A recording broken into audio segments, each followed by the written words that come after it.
Welcome to బుజ్జి కథలు. అందరూ బాగున్నారా? నేను చాలా బాగున్నాను. మరి ఆలస్యం చేయకుండా ఈ రోజు కథ మొదలు పెట్టేద్దాం.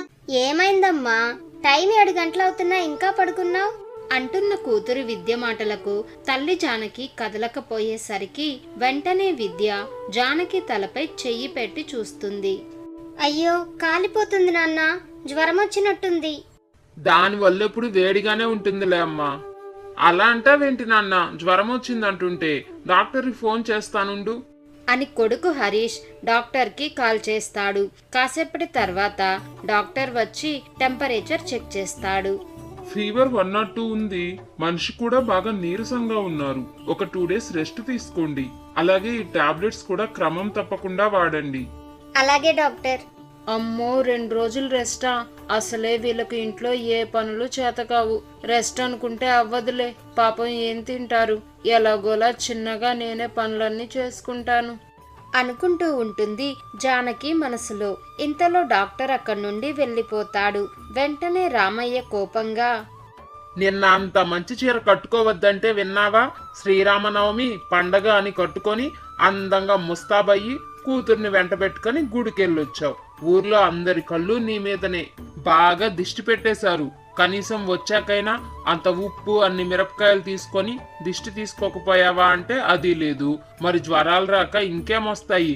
ఇప్పుడు మళ్ళీ డాక్టరు మందులు అంటూ అదో ఖర్చు అంటూ భర్త రామయ్య ఇంకా ఏవేవో అంటూ ఉంటాడు. ఇదంతా విన్న అతని తల్లి సుమిత్రమ్మ, చాలే ఆపురా. అసలే అది జ్వరం వచ్చి మంచాన పడుంటే దానిపై జాలి చూపించడం మానేసి మళ్ళీ దాన్నే తప్పు పడుతున్నావు. అసలు కొంచెమైనా మనస్సాక్షి ఉందారా నీకు? నేనన్నదానిలో తప్పే ఉంది. అంతా నిజమేగా. తప్పు నీది కాదురా, నాది. మగబిడ్డ అని చిన్నప్పటి నుంచి నిన్ను తిన్న కంచం కూడా ఎత్తనివ్వకుండా పెంచానే, నాది తప్పు. రోజు ఇంట్లో అన్ని పనులు చేసేదే చాలదంటూ పండగలు వస్తే చాలు దానికి పని భారం ఇంకా పెరిగిపోతుంది. అంటే ఏంటి నీ ఉద్దేశం? పండగలు రాకూడదంటావా? ఆ మాట నేను అనలేదే. అసలు మొన్న నిన్న ఏం జరిగిందో ఒక్కసారి మీరంతా గుర్తు తెచ్చుకోండి. జానకి, రేపు శ్రీరామనవమి కదా.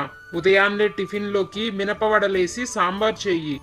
అమ్మా, నా కోసం సేమియా పాయసం సుకీలు కూడా చెయ్యమ్మా. నాకు మాత్రం బెల్లం పొంగలి చింతపండు పులిహోర ఉండాల్సిందే.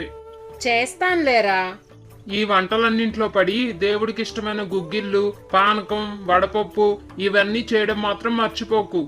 అయ్యో, శ్రీరామనవమి అంటేనే గుర్తొచ్చేవి అవే కదా, అవెలా మర్చిపోతానండి.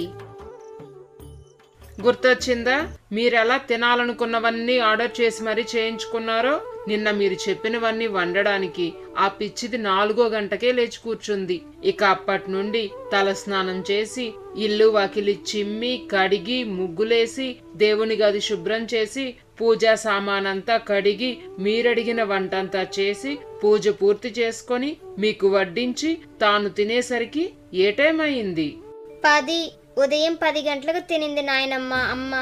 తర్వాత మళ్ళీ తిన్న సామానంతా కడిగి మళ్ళీ మధ్యాహ్నం భోజనాలు సిద్ధం చేసి మళ్ళీ వడ్డించి కడిగి వంటగదంతా శుభ్రం చేసుకొని ఈలోగా మీ స్నేహితులు వస్తే వాళ్ళని పలకరించి వాళ్ళకి వడ్డించి మళ్ళీ అవి కడిగి ఇంతలో సాయంత్రం అయిపోయే. పండగ రోజు కదా అని కాస్త మంచి చీర అది కట్టుకొని గుడికెళ్ళొచ్చింది. మళ్ళీ రాత్రికి యథాప్రకారం వండడం, వడ్డించడం, కడగడం, తుడవడం. అసలు రోజంతా అది ఎప్పుడు పడుకుందిరా? రాత్రంతా హాయిగా పడుకుందిగా. ఇంత చెప్పినా కూడా నీకు అర్థం కాలేదంటే ఏమనాలి? ఇంట్లో ఇంతమంది మనుషులుండి ఇటు పొల్ల అటు తీసి పెట్టరు. నేనా దానికి సహాయం చేసే స్థితిలో లేను. ఇంటి భారం అంతా ఒక్కరి మీదే పడితే ఆడది జ్వరమో జబ్బుల పాలో అవ్వక ఏం చేస్తుంది? పండగలంటే కేవలం మీరు మాత్రమే టీవీలు ప్రోగ్రాంలు చూస్తూ టైం పాస్ చేయడం, నచ్చినవన్నీ చేయించుకొని తినడం కాదు. కాస్త భార్యకు సహాయం చేయడం కూడా నేర్చుకో. క్షమించమ్మా. నన్ను కాదు, నీ భార్యను అడుగు క్షమాపణ. నువ్వే ఇలా ఉంటే నీ బిడ్డలకి ఇంకేం నేర్పిస్తావురా? క్షమించు నానమ్మా, క్షమించమ్మా. ఇంకెప్పుడు పండగ రోజు నిన్ను ఇబ్బంది పెట్టము.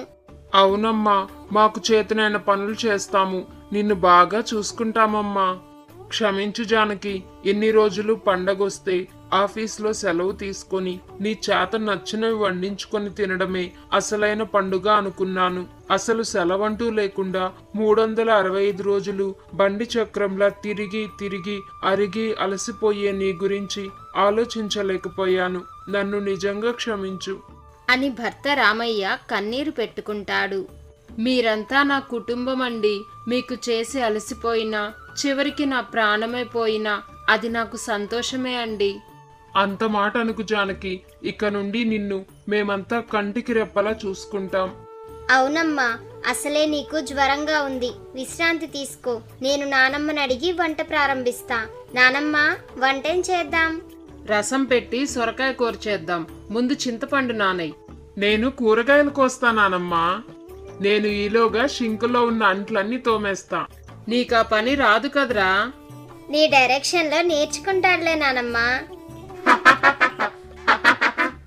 అలా అందరూ సంతోషంగా నవ్వుతారు. పండగంటే అందరూ ఒక దగ్గర చేరి పనులు పంచుకుంటూ ఆనందంగా గడపటం. అంతేకాని పండగ పేరుతో తల్లికి మరింత పని భారం పెంచడం కాదు. పండగల సమయంలో మీ ఇంట్లో ఎలా పనులు పంచుకుంటారో కామెంట్ చేయండి. కథ కనుక మీకు నచ్చినట్లయితే వెంటనే ఈ వీడియోని లైక్ చేయండి. ఇలాంటి మరిన్ని మంచి మంచి కథల కోసం మన బుజ్జి కథలు యూట్యూబ్ ఛానల్ ని సబ్స్క్రైబ్ చేసుకోండి. Thanks for watching.